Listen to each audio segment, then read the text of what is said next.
The story of Georgia is just this incredible journey of constant, and I mean constant, dramatic change. We're going to explore how it went from a military outpost for an empire to a political battleground that can literally decide who runs the country. But before we dive in, let's get one thing straight. A lot of us were probably taught in school that Georgia was created as this noble charity project for England's debtors. It's a nice story, but is it the real story? The short answer? Nope, not really. While helping out the poor was definitely part of the sales pitch, the real reason was all about military strategy. The British needed a buffer zone, basically a human shield, to protect their very profitable Carolina colonies from the Spanish down in Florida. So, here's how we're going to track this journey. We'll look at its origins as a buffer state, then its rise as the heart of the Cotton Kingdom. We'll see it go through the fire of the Civil War, navigate the really complicated New South era, make a huge pivot in the 20th century, and finally emerge as the political battleground it is today. All right, let's go all the way back to the beginning. The colony was named for King George II, and its mission was crystal clear: protect British interests. Philanthropy was a great cover story, but security was the name of the game. The guy in charge, James Oglethorpe, had this fascinating plan. It was part military pragmatism, part social idealism. He built forts to deal with the Spanish, for sure. But he also wanted to create a society of small, independent farmers by saying, hey, nobody can own more than 50 acres. And this was truly radical for the South, he completely banned slavery. But that utopian vision, well, it didn't last. The huge profits being made in the colonies next door created this overwhelming economic pressure, leading to a complete 180 that would transform Georgia's economy and its entire identity. I mean, look at this. In just 20 years, every single one of Oglethorpe's founding principles was thrown out.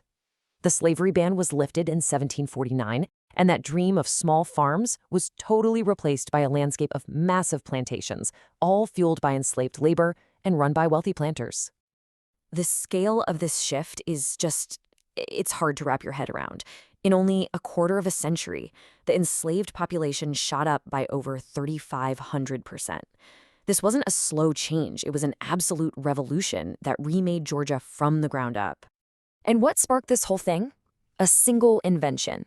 Eli Whitney's cotton gin, patented right there in Georgia, made short staple cotton incredibly profitable. This created a relentless hunger for more land that was home to the Creek and Cherokee nations.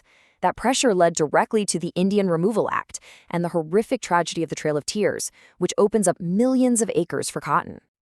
Well, an economy so deeply tied to cotton and slavery meant Georgia was on a collision course with the Union. In 1861, the state seceded, and it became a central and absolutely brutal theater of the Civil War. And the state's commitment to the Confederacy was immense. Almost 120,000 Georgians served in the Confederate Army. That's a massive mobilization that affected nearly every single family in the state. The war came crashing into Georgia with brutal force.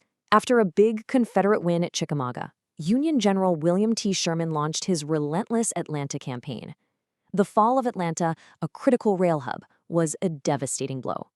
But what came next is what's forever burned into the state's memory: Sherman's March to the Sea, a 300-mile campaign of total destruction. Sherman himself was pretty clear about his strategy of, calculated destruction. He estimated the damage at $100 million, a staggering amount back then. The goal was to break not just the South's ability to fight, but its economic and psychological will to even continue. So, from the ashes of the war, this idea of the New South rises up. But this whole period was just defined by a massive contradiction. You had this forward-looking vision of industry and progress clashing head-on with the harsh realities of poverty and racial injustice. You had guys like Henry Grady, the editor of the Atlanta newspaper, championing this new vision. They wanted to industrialize, get Northern money down South, and they held these huge expositions to show off. They pointed to new things, like a certain soft drink invented in Atlanta in 1886, as proof that a modern South was on the rise. But for most Georgians, that new prosperity was a myth. The price of cotton, still the backbone of the economy, just plummeted. As you can see here, the price went into an absolute free fall. It trapped countless farmers, both black and white, in a devastating cycle of debt. And that economic oppression was paired with a brutal political one. With the end of Reconstruction, the Jim Crow era began. A whole host of new laws, poll taxes, literacy tests, you name it, were designed specifically to disenfranchise African Americans, basically silencing their political voice for generations.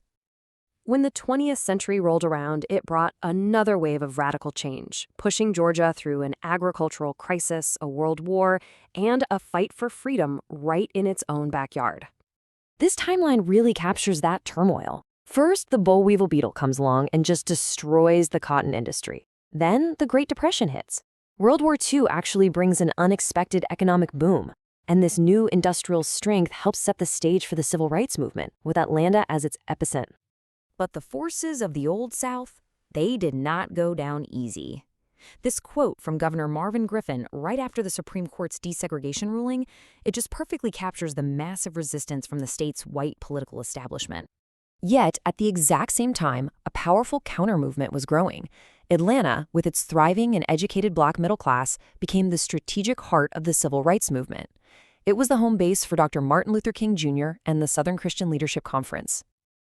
And all of this brings us to Georgia's latest reinvention, its transformation from a reliably conservative state to one of the most competitive political battlegrounds in the entire country. This political shift was really fueled by huge economic and demographic changes. The rise of Hartsfield-Jackson as the world's busiest airport, the arrival of major corporations, and the global spotlight from the 1996 Olympics, it all turned the Atlanta area into an international hub, attracting a diverse new population.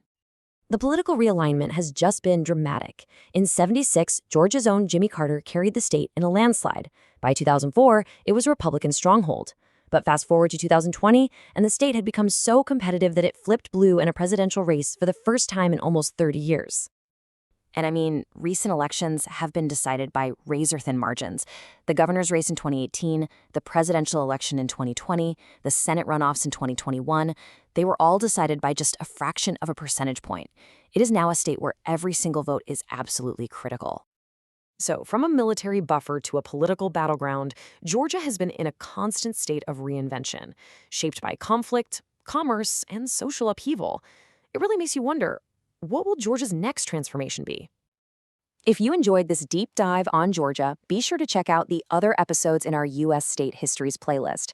And of course, don't forget to subscribe to Notebook Summaries for more deep dives just like this one. Thanks for watching.